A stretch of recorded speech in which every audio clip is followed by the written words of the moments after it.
Hey y'all, welcome to the Clock Tower. I'm Colton here with Brandon, joined by not one, not two, but three special guests, one of whom you'll be very familiar with, one of whom you might remember, and one of whom is new to the show.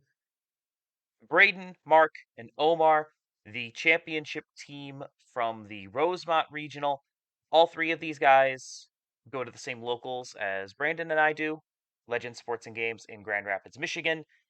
This is the fourth year in a row that a team from Legends has qualified for top 8 in a trios tournament. So the streak continues. I was on a different team, taking a couple of new players to Chicago. So Brayden and Mark added Omar to the squad, and they got the job done. Brayden on his 8 salvage hololive, Mark on his Azure Lane list, the same one that we made top 8 with last year, and Omar on 8 salvage Bunny Girl.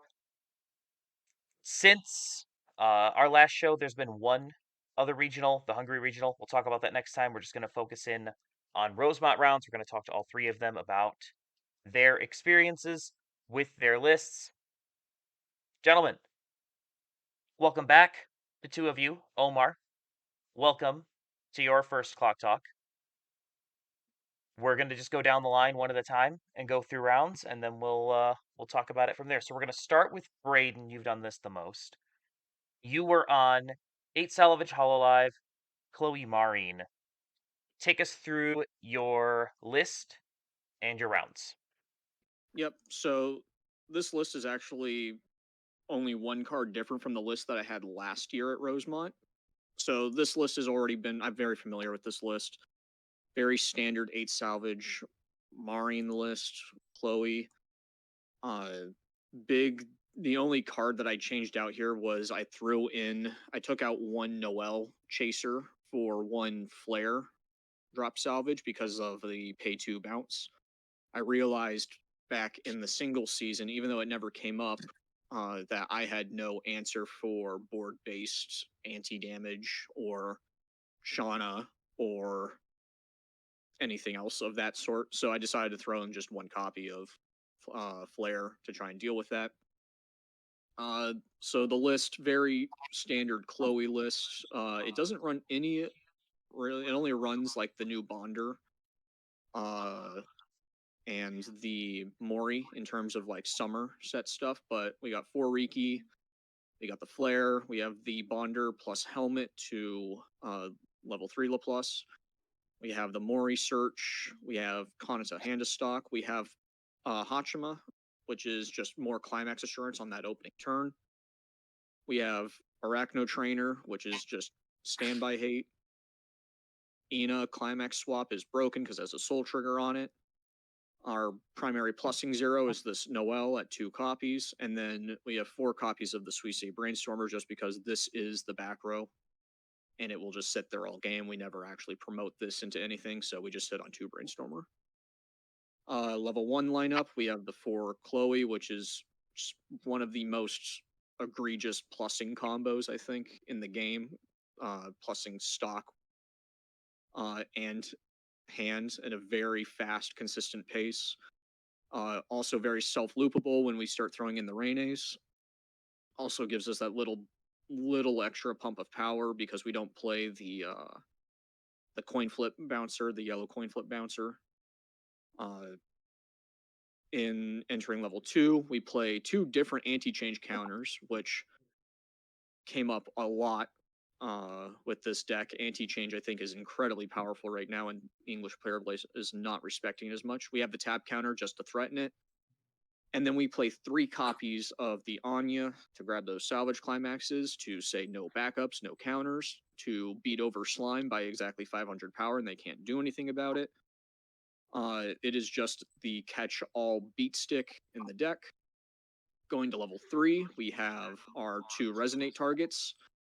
We have 1 early play healer, we have a stock swap, we have 4 Marines, and we play 2 copies of the Botan Shuffleback 3, which is our primary decompression tool. as well as the way this is how we make Marring kill from ranges that exceed like just 7 damage. This is how we get Marring to kill for 8, 9 damage on that level 3 turn. So going through my rounds, round 1 was a win. I was fighting a standby salvage slime. The anti-change counter, I believe, came up just one time because he decided to stand by a 3-2 before he had his hexproof out on the board entirely. I believe this player could not actually gather, like, he whiffed full board attack at least one time, I think later in the game. So unfortunately, he could not present like enough damage on the board. And then I just have an out to Mirons. I can just swing over. Round 2 was against Hendrickson. I believe I'm looking over my notes. This was the round, I believe, where the Hendrickson player left me a 1-card deck, and I didn't know, but that 1 card was the Pants Climax. So I shuffled back the 3 more Pants Climaxes and then stock swapped him. So I put 4 Climaxes into his stock, and then just nuked him from like mid to low level 2. Yeah, he fell for the trap of leaving me 1 stock or 1 card in deck against Shuffleback. So I just closed from an extremely far distance. Round 3 was the first of my Nikkei losses. This was to the vehicle guys who run their Yu-Gi-Oh! And Vanguard YouTube channel. I was in the A slot. I fought the Nikkei player. It's not that I don't have. So over the course of the tournament, I lost all 3 times that I played against Nikkei. It's not so much I think that the matchup is bad. It's just I played out myself. So like I sided a whole bunch at the end game, and I probably shouldn't have because he didn't have the counter. And then later on, when I lost to Nikkei, I believe the second round, when I actually swung into the Nikkei player, they did have a counter in hand in their 1-card hand. And it's like, well, first time they didn't have it, second time they did have it. It's how it goes. Get tap countered. That's why that deck does well. So that was round 3, and then round 4 again lost to a Nikkei. Round 5, I fought against Standby Pants Freerin. Kind of this weird 6 standby 2 pants build. Definitely an interesting list. I anti-changed twice in a singular turn, and then anti-changed like again later. They saw me pick it up. They saw me grab anti-change counter, and I just said, "Why? Why would you swing into me? Why would you front attack my level 1 unit when you know I have anti-change counter?" So dropping 2 anti-change in 1 turn is an absolutely gross play. This is the second time I've done that in tournament. And it just puts the opponent so far behind in terms of board state and advantage, especially a deck that is like 6 standby. They just don't have the hand to recoup at that point. Round 6 was against Tokyo Revengers. Just mostly Pa-Chen into like the most vanilla rest of the deck. They were not running any dual laner. The top end was none of the Baji stuff. They never dropped it, but it was just some very vanilla-esque top end that I looked at once and then was like, oh, this is not Baji. I don't have to care about it. I kind of just like the moment they had the Pa-Chen wall, I just kind of crashed into it for 3 turns.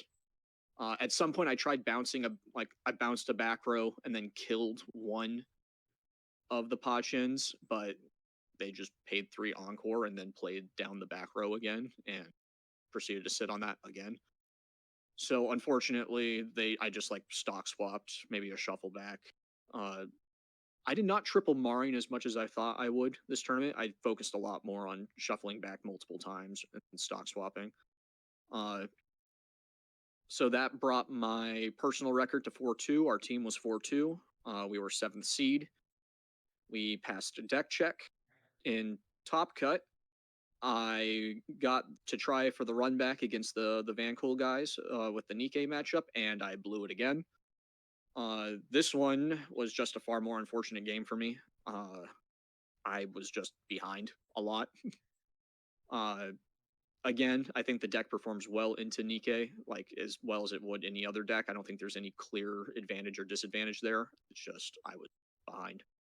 Uh, and I did anti-change, so maybe anti-change cost might have been paying too much for the value that they got off just playing it, but anti-change was great for most of these rounds.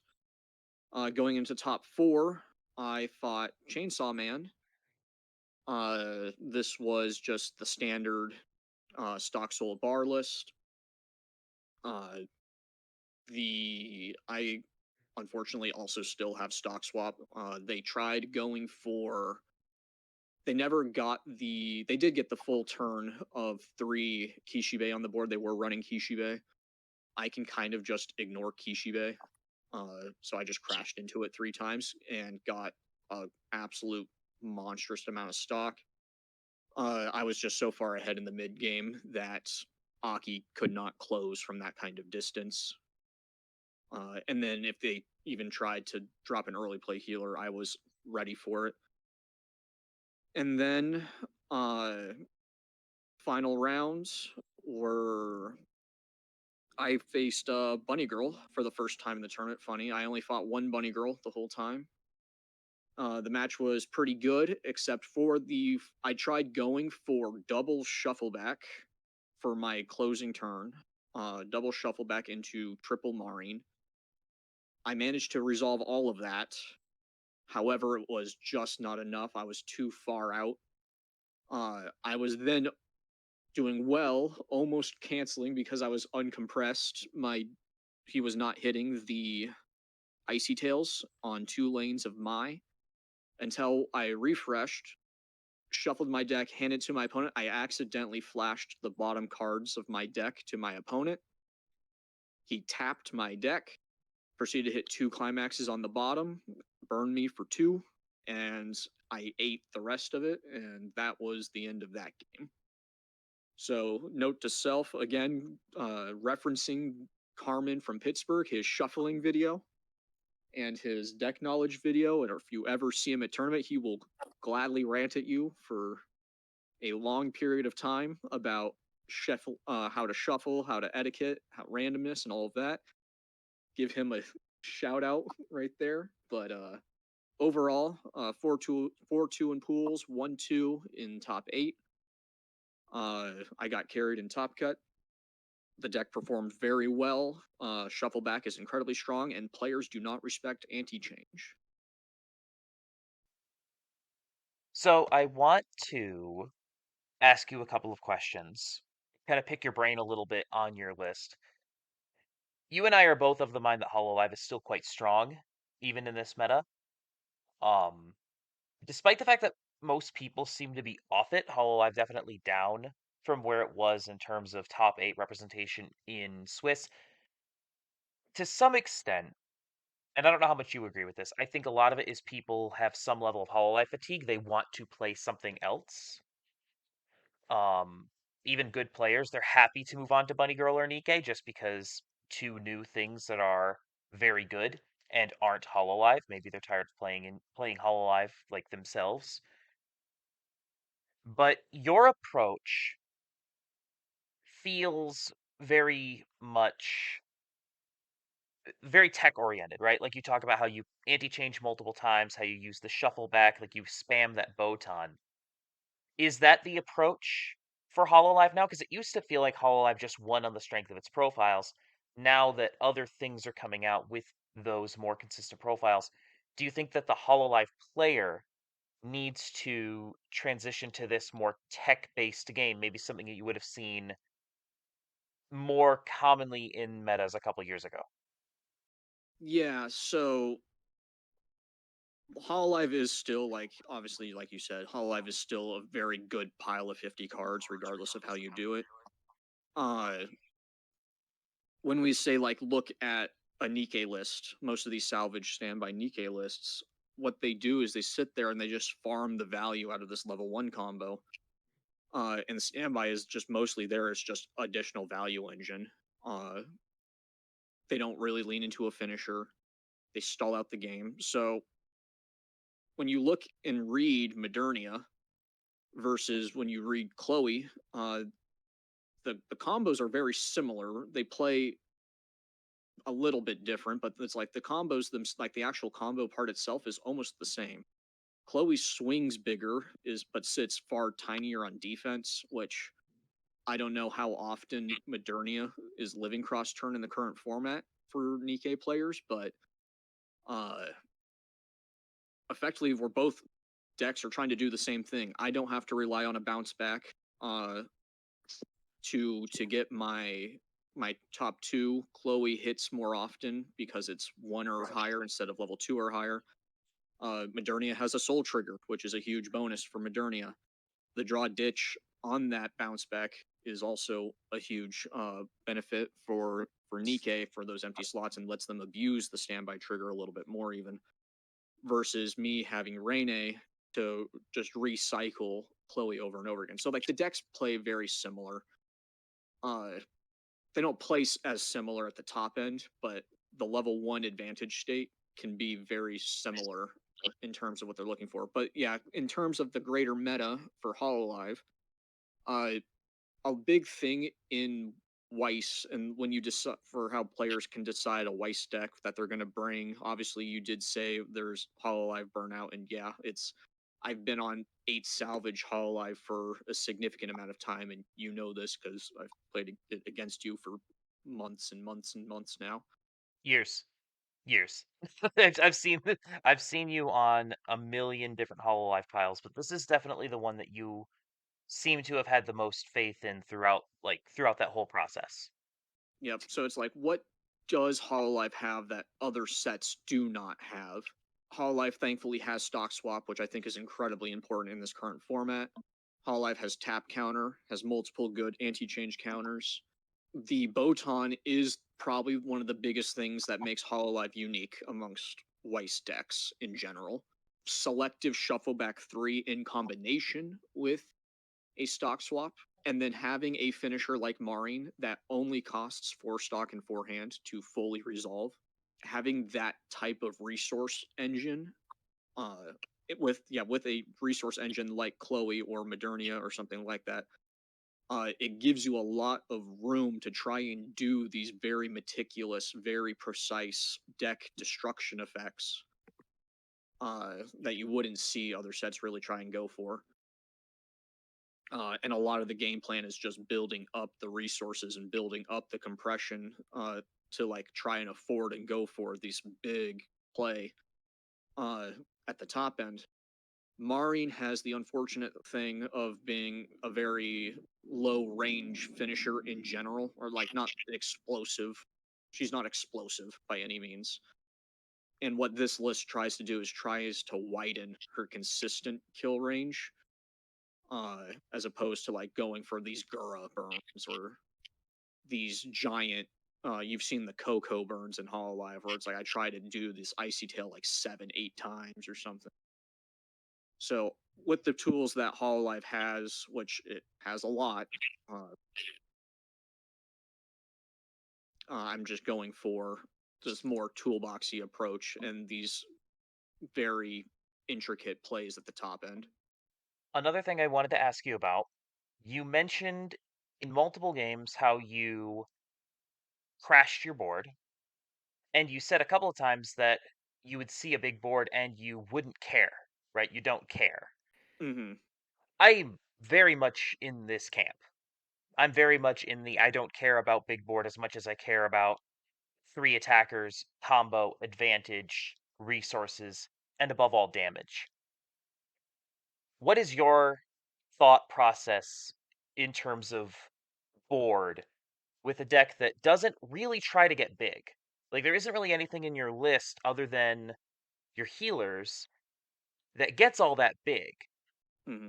So the big board decks in the format would be something like a not Hololive. Well, Standby Hololive would be, but 8 Standby Nino would be one, and 8 or Pants Slime Miron Slime builds. So if I do need to clear board, so like against Pa Chen, they're swinging for 2/2/2 every turn, and if they hit a soul trigger, they hit a soul trigger. They're not dropping a climax. They're not uh like recouping advantage or anything. It's just if they rip a choice or a salvage, then they get a piece of their finisher to their hand potentially. Uh but I don't the big benefit of Chloe versus like say a Modernia. Modernia can swing at 8 if you give it the bounce back power, which you typically do for the effect more so than the power. Chloe swings in at 8 as well, just raw with the climax. And if I can pump that with a Raine up to 9. So I have power in terms of like my combo swings very, very big for a costless level 1 combo. However, if I'm like trying to actually clear boards, I do have an option with the 3 Anya, and that is why I am on 3. This was initially for the slime matchups back last season in singles, where slime was far more prevalent than it is now. You said my healers can swing big. Yeah, the Suisse can swing in at 10-5 on turn, 11-5 with the climax. I resolved Suisse, I think, 1 time over the entire tournament. I healed, I think, a grand total of 2 times throughout the whole tournament.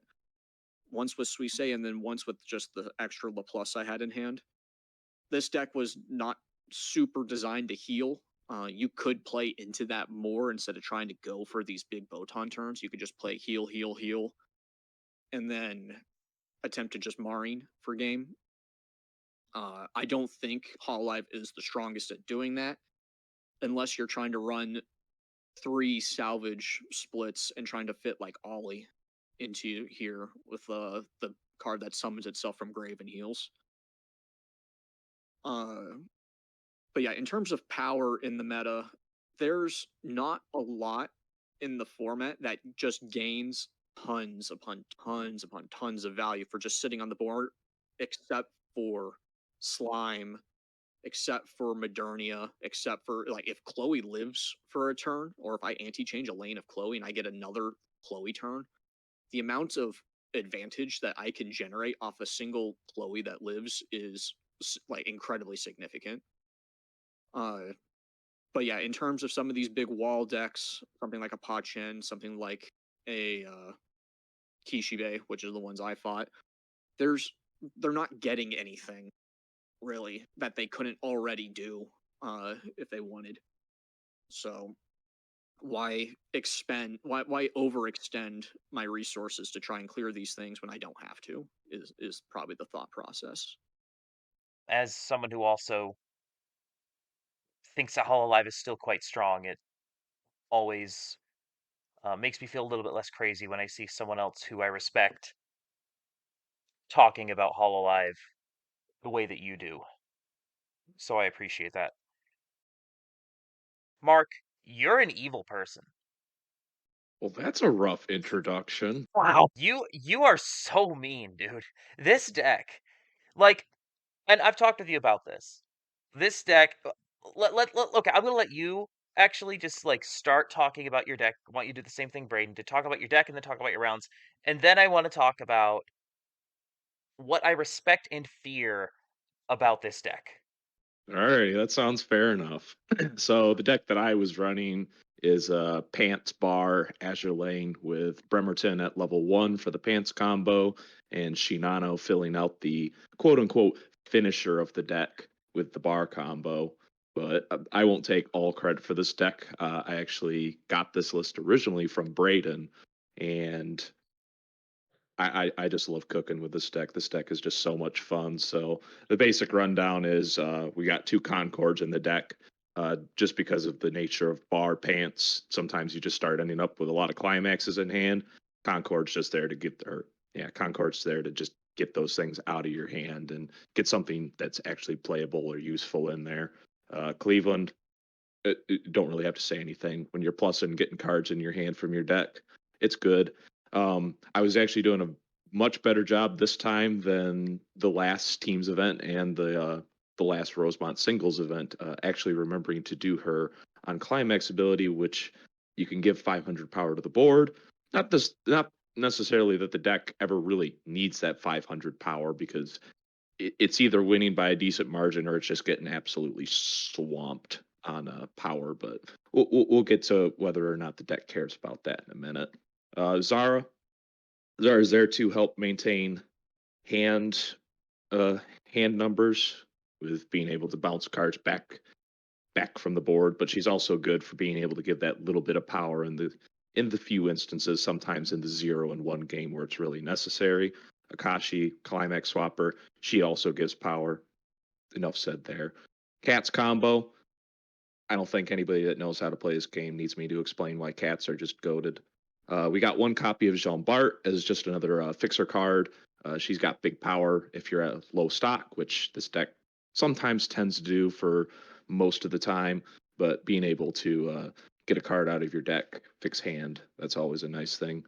4 of the Brainstormer, Unicorn, actually was utilizing the pay 3 ditch 1, burn 1, heal 1 quite a bit this time around, as we were going for some surgical strikes on a couple of the decks. So that was, and we actually had a couple games where we were actually running double Unicorn in the back row. So Bremerton, just a good old cigarettes combo that gives extra soul if we meet certain condition.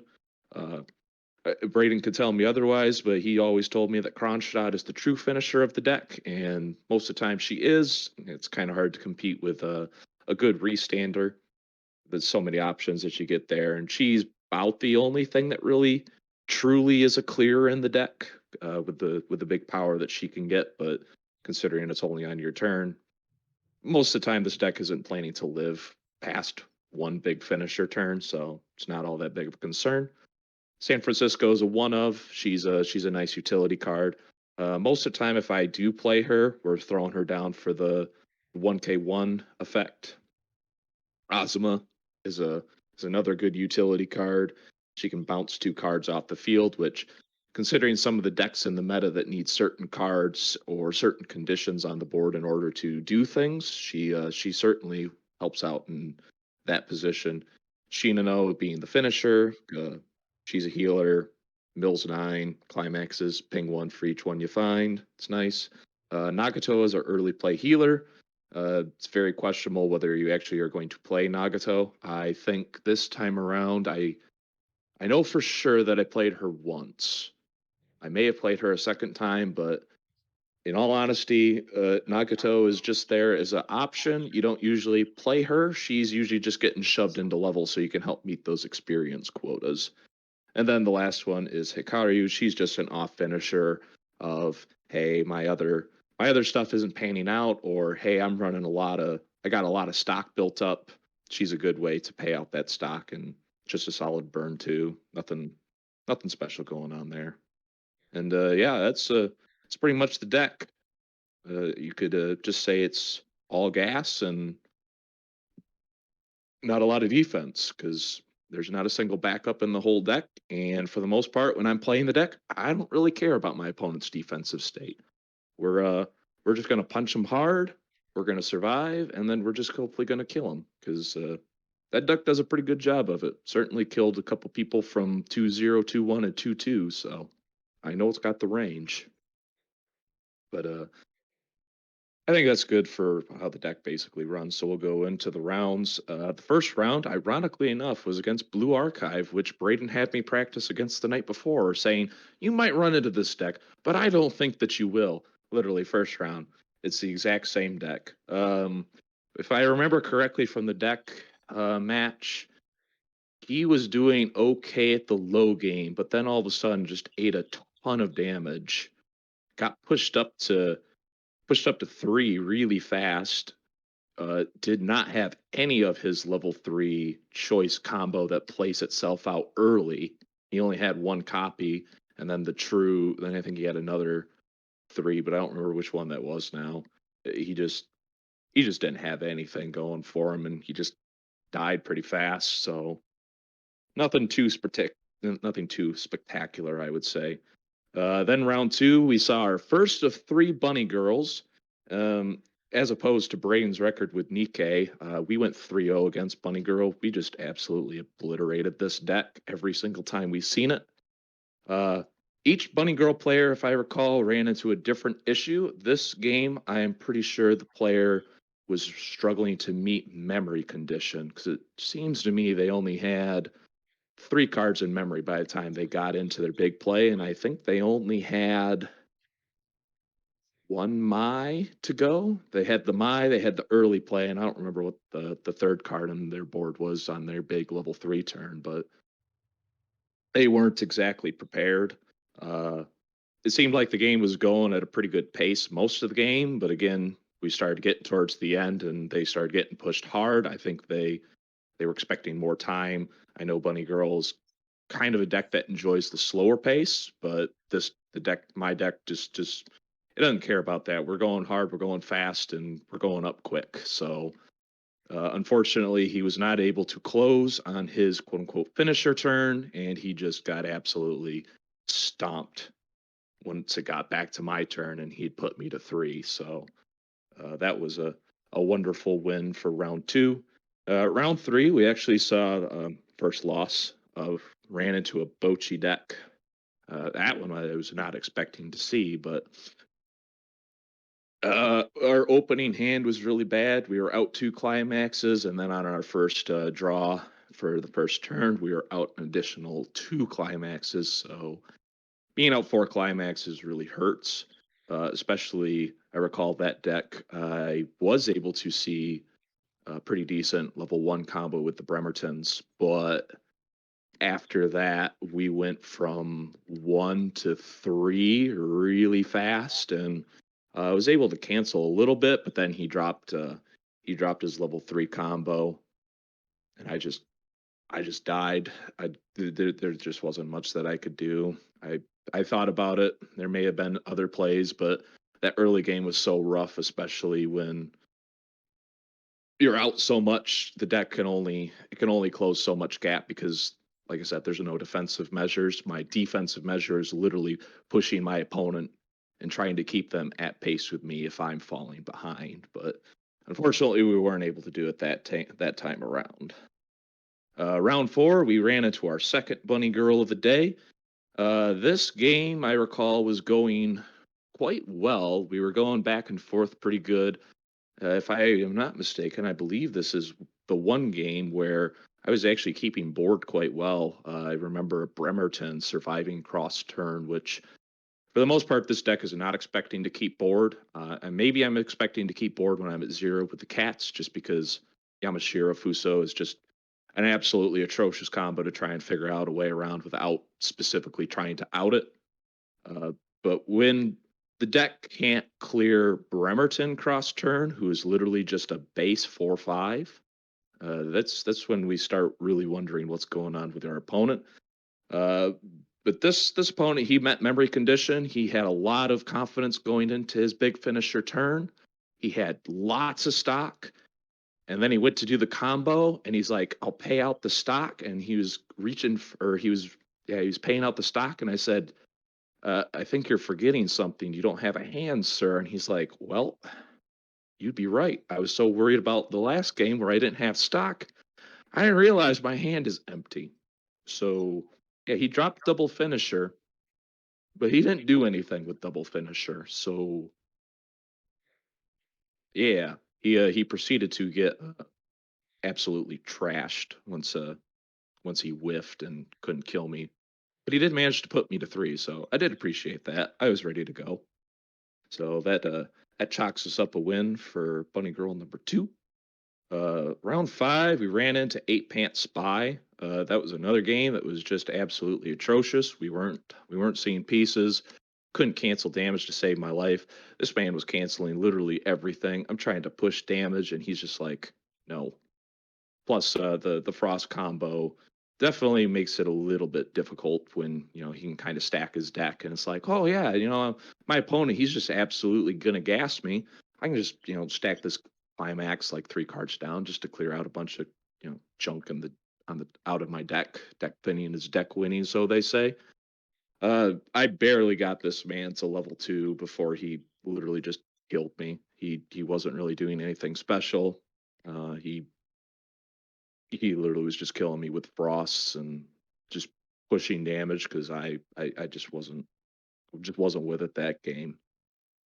And then round 6, we actually ran into Persona 3, which another set I wasn't exactly expecting to see. And I remember this game, he wasn't exactly prepped for level 1, but considering I sent him from 0-6 to 2 in one turn, I think he decided that doing his level 1 was kind of pointless because he did actually have quite a bit of his setup for level 2. This was another game where I had Bremerton's live cross turn, and there was quite a few turns that my opponent was only able to dual field. He had a full back row for most of the game, but he was pretty intent on utilizing that back row. So there was a couple turns where it was just two rows attacking, and I recall Bremerton living for 2 turns after I had played the one. But yeah, once he got into his level 3 combo early play, he started doing a little bit more. Obviously, like I said, the deck doesn't have any defensive answers, could not clear it. So I just basically had to just try to push damage as best I could, kill him, or just wait until I went into level 3, which is what ended up happening. We went into level 3 and we just blew him out of the water. So at the end of normal rounds, that leaves us with a record of 4-2.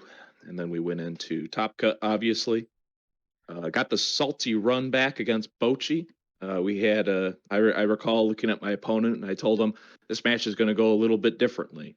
I remember looking at my opening hand, I was just like, oh yeah, we're going to cook this game. We had just the Pants Climax in hand, and we had one copy of Bremerton. It's like, that's all we need. We can make this work. And it was again just very good back and forth at the low game. I remember just bouncing back and forth with him. I clear his board, he clears my board. I sent him up into level 3 first, and I felt pretty good about that. Since I had pretty good compression in the deck, 5 climaxes still in there to cancel. So, and then I had climax. One of the climaxes I knew was in hand with prep to go to finisher. But I think I remember going into that turn at 2-3, 2-4. He drops triple finisher, which is a little bit more than he dropped the previous game that I played against him. And yeah, he swung for a potentiality of, I think I calculated it out to 18 damage, and he was able to stick 7 of it, because I think I went into my turn at 3-3. So he was probably not a very happy camper that he kept running into all those climaxes, and we threw it right back in his face. We Shinano'd, we hit 3, and then the attack stuck, and he just crumbled right there. We didn't even have to. That particular game, I was actually prepping for a very good surgical strike, because I had played a Kronstadt with full intent of not restanding it, but I was going to double unicorn him after I saw that the Shinano had worked. But the good thing is we didn't have to go to that eventuality, but it was nice that it was there. So that marks us up for another win, first win in Top Cut. The second round, the top 4 game, we ran into our very last Bunny Girl of the day. I jokingly told my opponent after I saw that he was playing Bunny Girl, I was like, oh man, you should have swapped seats with somebody. I've been eating Bunny Girl all day. And he's like, and one of his teammates is like, oh no, man, he's just trying to psych you out. I was just like, well, I could be, or I could be telling you the truth. And wouldn't you know it, I was definitely telling the truth, because he died. And then this is where we come into the third Bunny Girl player going to finisher, and he has no stock. He had hand. I remember watching him discard cards out of his hand 2 times that game, and he definitely met memory condition. But he got into finisher turn. He's like, yeah, I got no stock. It's like, yep, you sure don't. But that was another good game. Uh, I recall pretty standard low end. We are just trading back and forth. He started getting pushed a little bit faster, a little bit harder than I did. Sent him up to 3. He tried dropping, or he had literally everything in his hand that he needed. He just didn't have stock to play it. He survived the first big finisher turn, I recall. Or no, I didn't quite have finisher turn. He survived his first turn that I tried swinging at him. I had tried to hit him with a Yamashiro Fuso combo that was more or less basically perfect damage to put him out. But as soon as he canceled the one, it's just like, okay, it doesn't matter at this point. We'll just try to keep bodies on board to help soak up damage. He came close, or he put me up to 3. On his next turn, he was able to pull off combo, I believe twice, whiffed it once. He did hit once, but then we immediately canceled it. And I recall that game going into my finisher turn. I looked at my opponent after doing some math, and I told him, I think this is going to be a first for the deck, something I've never done. And he looked at me. He's like, triple finisher? I said, nope, we're not that good. Double finisher. So we dropped doubled Shinano at a 7 climaxes in deck with, what did I calculate it out to? I think it was almost a 1 in 2 chance of hitting climax. So I think it was 7 and 16 was the deck count. Both Shinano hit 3. Unfortunately, one of the Shinano actually triggered one of the climaxes on her swing. But yeah, the second round of Shinano using her combo was more than enough to kill him. He was not able to survive, unfortunately, 6 instances of 1. And that puts us down for a second win in Top Cut. And then third and final round in Top Cut, we actually ran against Brayden's deck, the Chloe Maring combo. Good thing we practiced that game the night before too, because that was definitely a big help. Ironically enough, that game went very similarly to the Persona 3 game, where he got pushed to level 1 pretty fast, and he kind of scrambled to get his LaPlus in hand so that he could do Chloe's combo. The ironic thing is he only ever dropped Chloe once, only 1 copy of her, the 2 times that he actually did use her combo. So I don't know if he was struggling to find the Chloes to put into hand or what exactly was going on there, but he was scrambling a little bit, and I think that definitely put him pretty far behind, because I recall being able to triple Bremerton on the first chance that I got, and I felt like at that point we were pretty far ahead. I remember pushing him up to 3. He went for his big turn.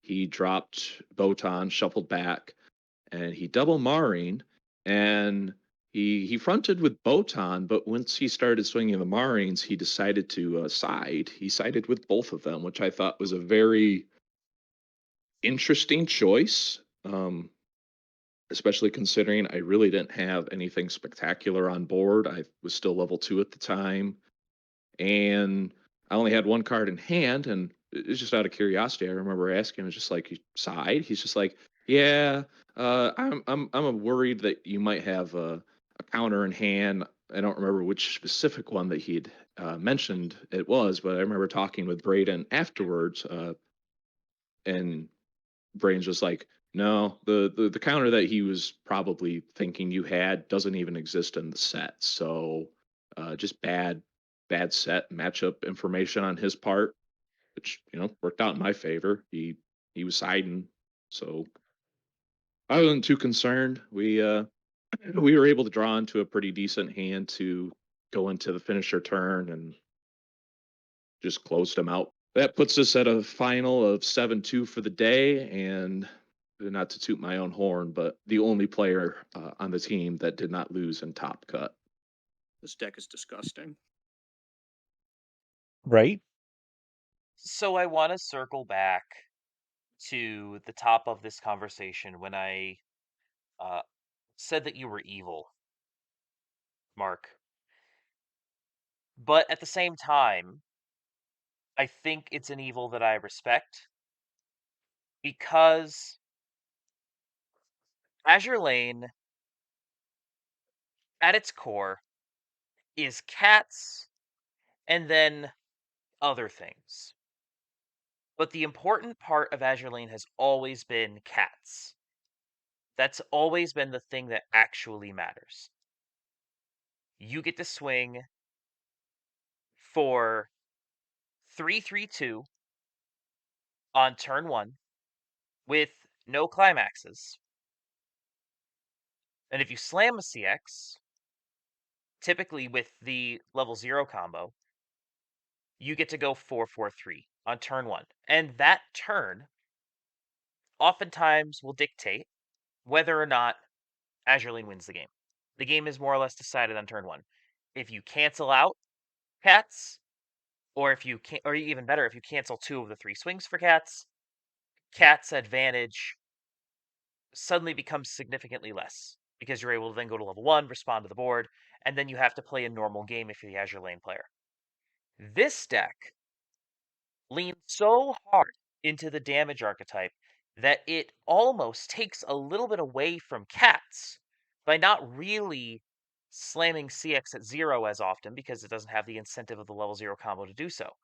Instead, it says, I'm just going to slam CX on all of the other turns because I run bar and pants, and my level 1 combo also goes +1 soul. It is a cigarettes combo, which is a very middle of the road level 1 profile, but the additional soul on it means that you get to just slam soul turn after turn after turn. If you loop the level 1 combo, you get to go 3-3-3 back-to-back turns, which is absurd.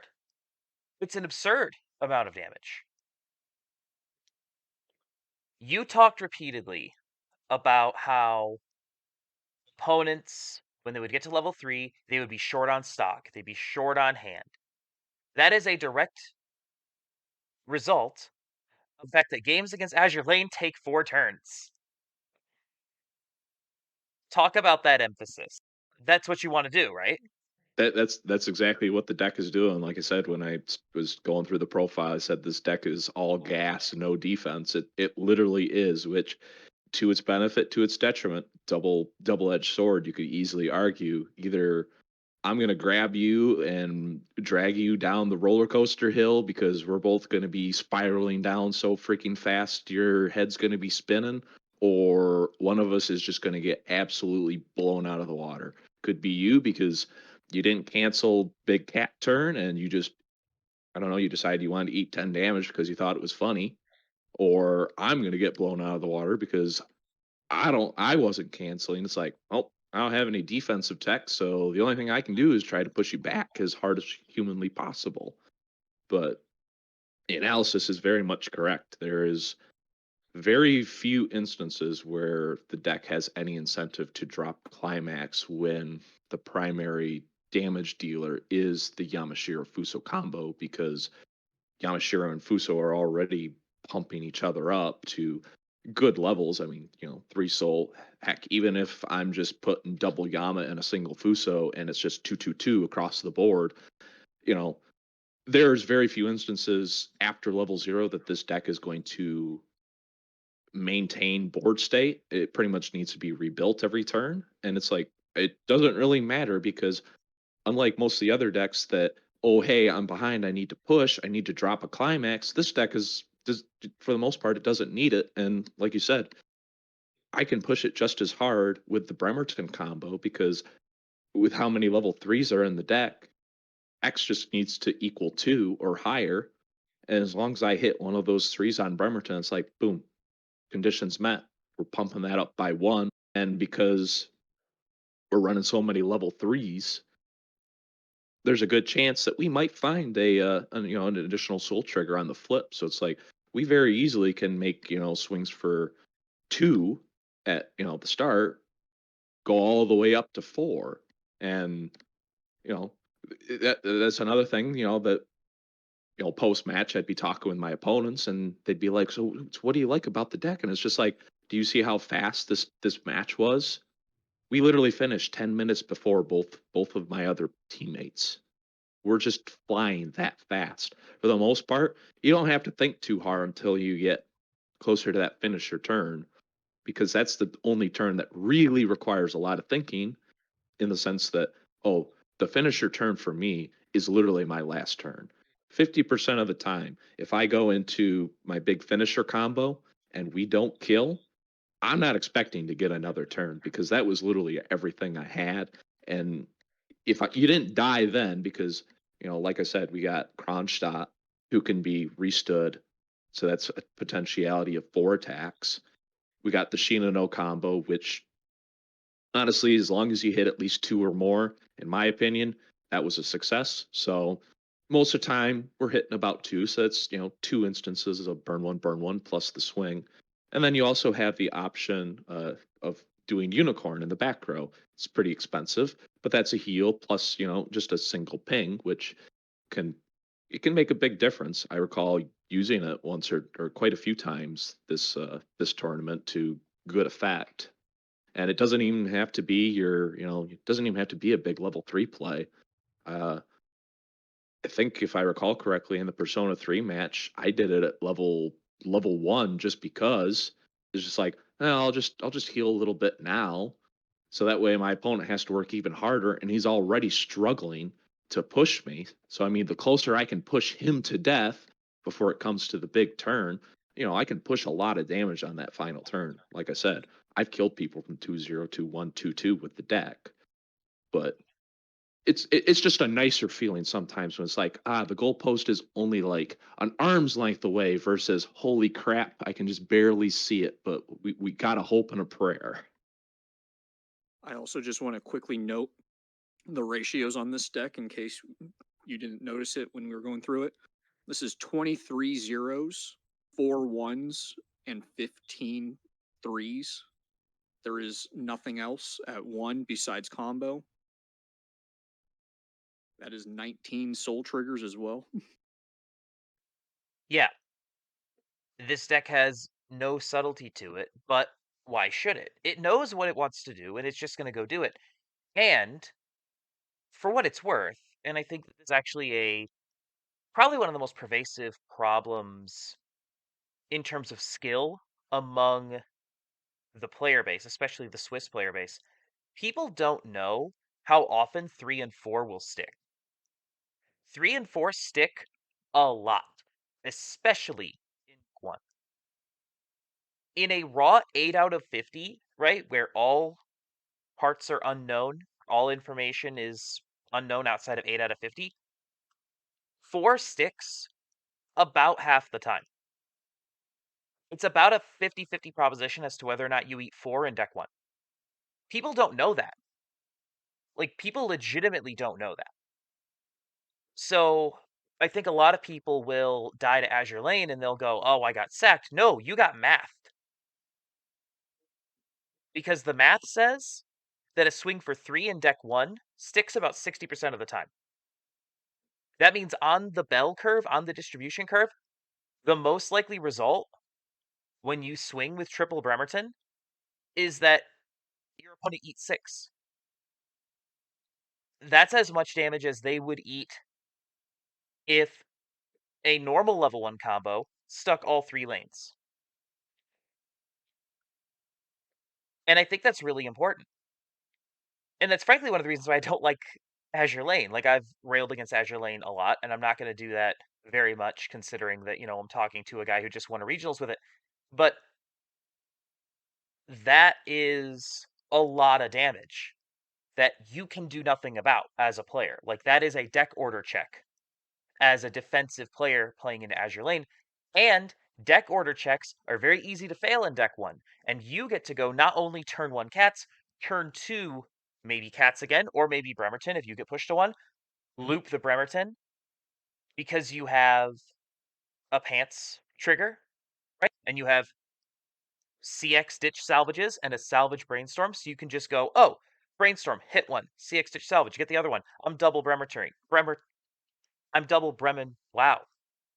I'm double Thank you. Thank you. Words. Like, you just get to do it again, right? And it's so easy. Like like, not to bring it all the way back around, but this plays a lot like something else that I know you have spent a lot of time with. And I heard it in your voice when you were talking about how if we don't close at level 3, I'm not planning on living another turn, right? Because I'm putting all my resources into my level 3. This sounds like a Dragon Maid thing. Like, there are a lot of similarities. It's another one of those, like, we're just gonna play the level 1 combo, we're gonna get all this advantage, we're gonna slam climaxes every turn, and then blow out at the top end. We're not gonna worry about healing, we're gonna worry about backups, we're not gonna play defense, it doesn't matter, right? And I only say this because I know that you're also a Dragon Maid player, like, you also play Dragon Maid at a pretty high level, so, like, I see the similarities there. And that is your playstyle, and you've leaned into that very much with Azure Lane. And I think if that's a thing that a lot of players don't know how to do is lean into their strengths. You can play something as off meta, right? Most people don't think that this list is a meta list, but it's a regionals winning list now because someone who knew what they were doing with it, piloted it, did well with it, maxed out its advantage, and people don't know how to respond to it. And Brandon and I've talked about this at length. The most dangerous thing in any given tournament room is the player who is on the thing that they know inside and out that no one else in the room is prepared for. The rogue deck piloted by the specialist. And that's exactly what this is. So, as much as I do think that you are kind of evil for running this list, I also have a ton of respect for the fact that you run this list. And respect for the way that you play this game, because it is unapologetically what it is. And you should be, obviously, and I know you are, you should be very proud of this accomplishment because you did it with something that I think you pushed an advantage, you pressed an advantage that a lot of people don't recognize as important or as important as it is. People underestimate the value that Azure Lane brings. And I think that you've maxed the value that Azure Lane brings, and that's why you have been so successful with this in back-to-back events now. Like, this is not your first rodeo with topping with this very deck. People talk about Azure Lane like it's, a coin flip, right? And in many cases it is. But you mitigate the coin flip element of it by just flipping as many coins as you can. Because when you get to flip all of these coins, and every time that coin lands heads, you do 3 damage, you're going to win games because the bell curve says you're going to flip heads half the time. And you're not flipping heads 4 times or 5 times, you're flipping heads 12 times a game. Or you're flipping a coin, I should say, 12 times a game. So yeah, I respect it. People don't know how much it's going to be heads, man. Like, people legitimately will be like, oh, I just, I ate all this damage, I got sacked. No, you didn't. The math was not on your side, and you did not identify this. Well, I Like, think the point that you made earlier being kind of a rogue deck and the fact that it very much does not play like a standard deck. It is very unique in that sense. And I think that's what caused most of particularly the Bunny Girl players to suffer so much.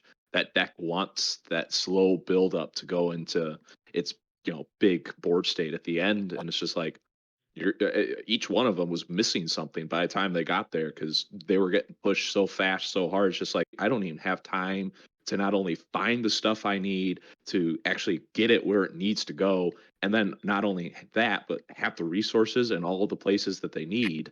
Because it's like I know what Bunny Girl was doing because we were training Omar on it last night and or the night before that we played, obviously.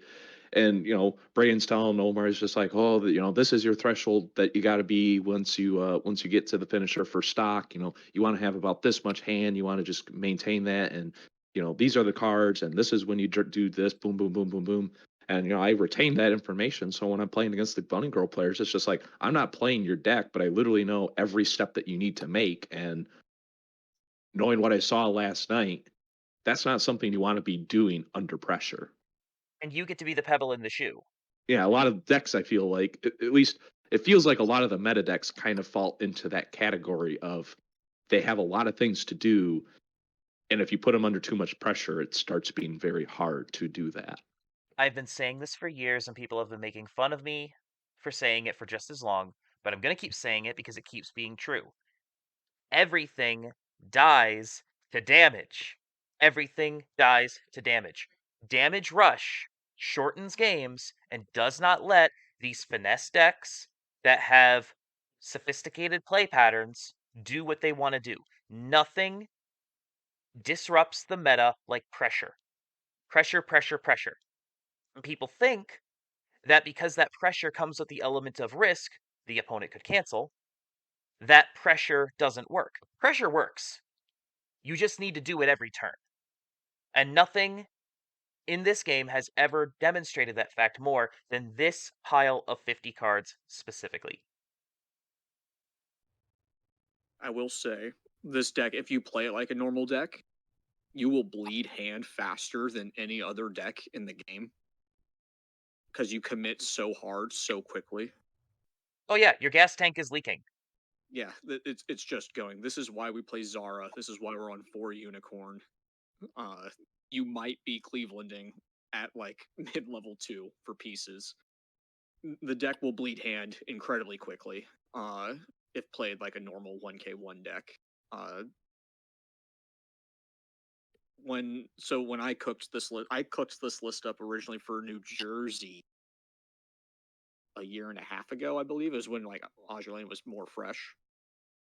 There was a little bit different still. I don't think I had the Zaras in, but I did not perform very well because I could not maintain hand size. I just ran out of gas so much. But once I started like double jamming Unicorn, it's like every turn double brainstorm just to keep hand, or it's like getting the Bremertons. It's like once I started playing it like the deck wanted to be played, then I gave it to Mark and he brought it even further. It's like it just felt so much better. And I think there's something to be said, and then we'll move on to talk about Omar and have him describe his list and his rounds. Leaning into your play style is extremely important. Leaning into something that you play well is an underrated element of deck building and choosing what to play. You're going to do better with something that fits in the way that you want to play the game. Obviously, there are, to some extent, good decks, good plays, bad plays, but there are things that you prefer. There's a play style that fits more naturally with what you want to do as a player, what you are good at, and the lines that you see over the course of a game. And lean into that. Like, players need to lean into that. If you are playing something that is slow and plotting and methodical and you're not getting results and you're getting frustrated because it feels like it doesn't work for you, switch on to something else. If you're playing something that is damage heavy, that wants to loop its combos, that wants to push soul all the time, and you're not getting results, if you're finding it frustrating, switch to something else. Like, archetypes exist in this game. People don't think they do because a lot of these decks, and especially these really good profiles, feel very homogenous, but there are ways to play this game. There are archetypes in this game. And this is like probably the fullest example of a Soul Rush archetype, but like this is a way to play. It's a very useful way to play. And if this is the way you want to play the game, you should be doing that. And I think, Mark, you have unlocked what it is that makes you tick in this game. And now everything you're playing leans into the kind of plays and the kind of profiles that you can maximize. And it's one of the reasons why you are one of the fastest rising players in the American scene. Like, back-to-back top 8s at regionals is not something that can be ignored. So, like, tons of respect to you for unlocking your play patterns and the way that you want to play the game, and then executing it at a high level. All right, Omar, it's been an hour. Thanks for waiting around. But it's your turn. 8 salvage bunny girl. Just same thing as these guys. Go ahead and go through the deck, however you want to do it, and then go through your rounds in order, and then we'll follow up with some questions and conversation if you're down. All right, sounds good. So I would like to believe I have a pretty standard list, just kind of different ratios. I took out what didn't work for me as much and added what worked for me due to my play style. Definitely didn't feel comfortable with the 1 climax swapper, so I bumped that to 2, just so that I would have it, and then just finding cards in the deck. I had an issue playing with that, so I added a couple other things to help with that. There's a couple one-ofs. I have this one of level 3, which came in clutch in 2 matches. The level 3 yellow Nadoka helped out. You mill 10. You have your opponent mill 10. Definitely helped in the final match and got all the climaxes. Otherwise, I think it's pretty standard. Just besides ratio. Then my round 1 game, it was versus Nikkei. Wasn't necessarily a standard Nikkei list, but it went pretty well. He did have a misplay at the end where he could have taken me out, but he chose to take out the wrong card, and I was able to finish him on my next turn. Otherwise, he had me pretty much there if he would have chosen my Brainstormer instead of my level 3 to mill 3 and cancel. The mill burn 3, sorry. And then my second round was against Overlord. Haven't played into that until regionals. I played it 3 times. So I didn't really know what to expect in that match, but as I progressed, the first time it was kind of tough because I really didn't know how to work around it. So I lost that in my round 2. Round 3, I played it again, and I played that also in Top Cut. It went pretty well for me. He wasn't finding his pieces in round 3.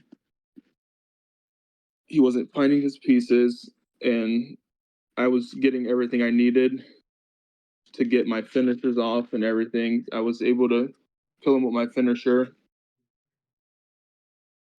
So that went well there. Round 4, I played Quint Yotsuba, and I believe he wasn't finding his pieces either because he could not get damage, and I canceled a lot. I think I canceled a lot all tournament long. Luck was on my side. And then round 5, I played Brayden's list, which I couldn't get past. I played that against Brayden the night before, and he showed me what it did, and I still couldn't overcome that in my match against it. And then in round 6, I played Artie Fuerta, and that went well. He didn't have any pieces, and he had no power on his board, so he couldn't get over even my level 1 Stakata pretty much the whole game. So I don't know, maybe he just wasn't drawing what he needed, and he definitely wasn't canceling at all that game. So I was able to finish him pretty early on. And then once we got to Top Cut, we played the same rematch, and I pretty much beat Overlord the same way with my finisher at level 3. I was able to get that off twice. And then we played the top 4 match versus Ayakashi, and I got DQ'd in that. It got kind of antsy and rushed myself, so I disqualified that round. And then I played in Quint's Miku top for first, and I canceled a lot. Luckily in that match, he wasn't finding what he needed, and then I was able to play because he had to mill 10 cards with my level 3 Nadoka. So all his climaxes were out of deck, and he had like 8 cards left with no climaxes left in deck. So I had to deal 5 damage. So I just swung twice, and I was able to kill him because he wasn't able to cancel anything. And that's pretty much how my day went. Nervous like I am now. Yeah, we did a lot of testing with you the night before, getting you some matchups, going over your deck a little bit. Yeah. Made a few fine adjustments in it. Yeah, so that was a great help. Brayden helped me a lot, especially telling me how to better pilot the deck, keeping my stock in hand how I wanted it. That helped a lot. There was a couple things I wanted to adjust, but I didn't adjust, thankfully, and that helped out a lot, not adjusting it.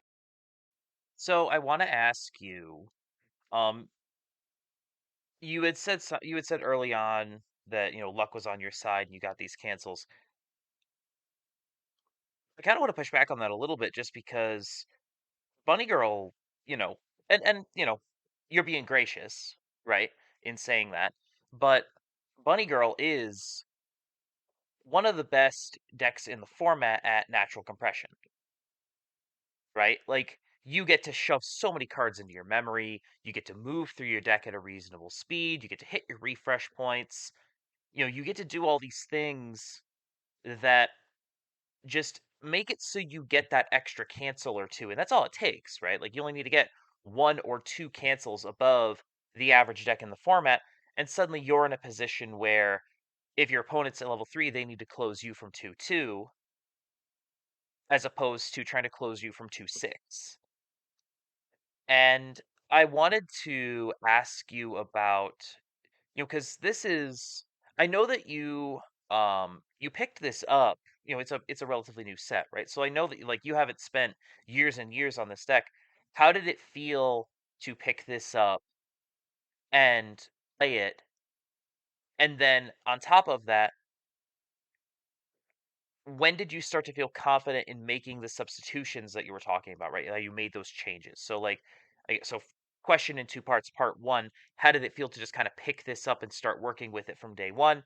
And then question two, at what point did you start to feel comfortable making the changes that you wanted to make to the list for your own purposes? So picking it up was kind of difficult. It's definitely a big learning curve playing picking this up and just trying to play it. You definitely have to kind of study the deck and study the cards and make sure you get your right plays every turn. Because if you don't get your right cards in hand, or if you're missing a certain piece, then you can't get your memory. And then that's just kind of what this deck revolves around, is getting your memory condition. And then obviously compressing, you want to compress. So I guess canceling wasn't necessarily just luck. It was a lot of compressing and getting the right pieces in hand, and just certain cards helped out a lot. And then just playing with you guys, playing at locals and playing against you guys, you helped me a lot just on deciding what I should cut, and um, maybe what I should add due to what my issues I was running into. You and Brayden, I believe, helped a lot in that and those decisions. I would see like all these people, because Bunny Girl's pretty popular, so there's obviously a lot of winning lists, and I look at certain cards of people always had like their one of that they like better. So I kind of did that. I think the one ofs that I liked, and I kind of kept those that way. There's stuff that I needed to work on, like due to my play style. I just got rid of a couple cards just to be able to include the ones I felt more comfortable with. One of those cards that you had mentioned was the Nautica level 3. Just reading this card, it's kind of a weird card, right? Like, so it's an early play heal, which is good, but it's also got that interesting mill 10 effect. You said that that basically won the game for you in the final. Correct. What was the process that led to you including this? Was it something that happened in a game that you played? Was it just a conversation that happened? Like, what? This is such a unique profile, just mill 10, right? What was the process that led to this card's inclusion? So I did a lot of research on like looking for decks, deck text and stuff about this deck, and seeing like everybody's different ideas on it.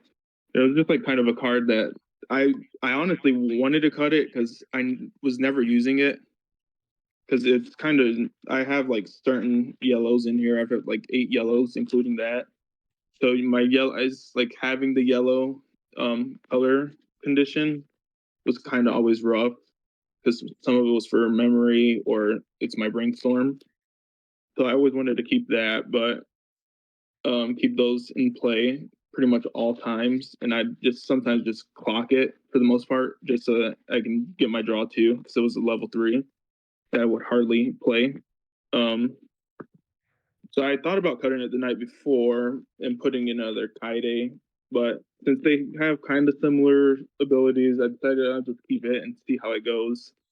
And this milling 10 was, I felt good. I was able to do it twice in my against in my rounds, in 2 of my matches, um, and I feel like that helped me win those games. I think, yeah, because when you were talking about cutting it, I think that night, I think it was because we had the 2-1 in there. Yep. Or I told you to add the 2-1 to have a bouncer because I was Yeah. worried about Nike tap counter. We needed to keep the yellow count high enough. And it was one of the reasons we kept it. This 2-1 also, the 2-1, the bouncer that you're making reference to, this is one of my favorite removal profiles in the game. It's so clean. Like, in addition to give one of your things twin drive, which is just nice, it's basically pay 1, pitch 1, bounce. Like, that's just nice. It's just nice. And it's also a 6/5 body. So like if you if you want the body, you can have it. It's got a soul trigger on it. That's nice. It comes down at 2. That's nice. Just a lot of nice features of this profile. First time I ever saw this was actually on the Licorice Recoil promo. And I remember reading it and going, "Man, that feels really that just feels really straightforward. Like it's very uncomplicated. It's play it, and then if you want to sack it off the board, you could just send it back to your opponent's hand, and then it's recurable, right? Like you go get it off the brainstorm, you could do it again if your opponent has an egg soul wall, or if you really want to get a second thing off the board, you can just do that. So, and it also targets back row. So that's true. That's true. You can just pay 3 Encore this back onto the board. So like there are really nice lines with this. I really like this profile. I think it's just really clean. It feels like a really good profile. One more question for you, Omar. In my conversations with people who are playing Bunny Girl, as someone who has, I've piloted Bunny Girl in, a handful of games, but it's not something I play with any regularity. The memory condition feels like, and it is intended to be the limiter, right? It's the thing that, kind of keeps Bunny Girl in check to some degree. Like you have to hit this memory condition. What was your experience trying to hit the memory condition? Like I see obviously you have the regular, the usual suspects memory stuff. Like you have the 1 copy of um the salvage, yellow salvage that goes to memory. You got obviously 4 copies of, the staple Ricky that goes to memory.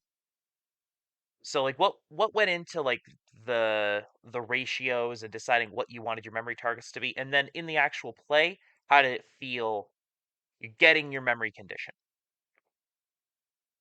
So for most of the day, most of the rounds, I feel like I did meet memory condition. There was still a couple of matches where I didn't meet it. Um, so I wasn't able to get the full finisher done, but even then, the finisher is still pretty good. Even if you don't get it all off, memory feels like it's something that you want to achieve early. So try to do that as soon as possible rather than later on. So that's why I kind of have all these one ofs to try to meet memory condition as soon as possible. Um, the the level 0 1 is really good. And then there's like a level 2 that I have a 2 of, I believe, that will send it if you don't have it in memory, which is really good. Which I like that. That's helped a lot. Um, just memory. I feel like memory is kind of hard to get, depending on your matchup and what you're playing. If they know what they're doing, Memory condition is not always easily achievable, I believe. And like you said, even if you don't get the full memory condition, like you still, your finisher's still quite potent, um, especially if you're trying to close from 3-0. You can still do quite a bit of damage with the my finisher. Shout out to all the people we met. Pittsburgh team is always Van Cole guys are pretty good to talk to. Texas guys, it's like seeing all of them again is always really good time. Chicago's a fun scene.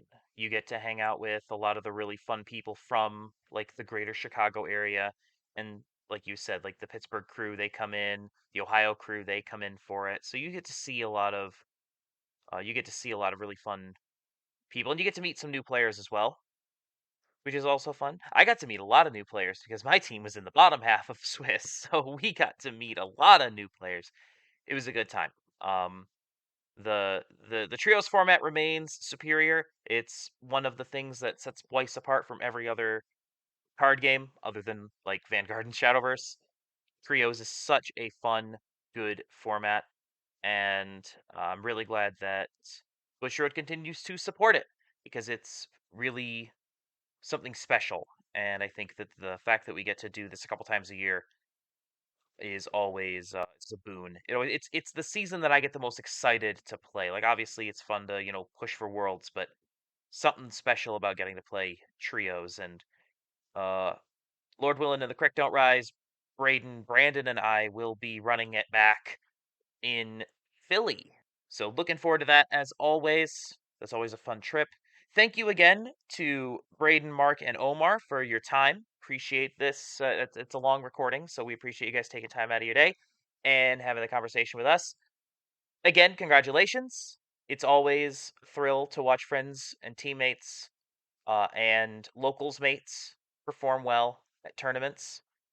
And here's hoping that Legends can go 2 for 2 this season later on.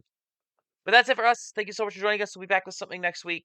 And in 2 weeks, Brandon and I will be back to talk about Hungary and the first regional in August, because it's almost August somehow, in Indonesia.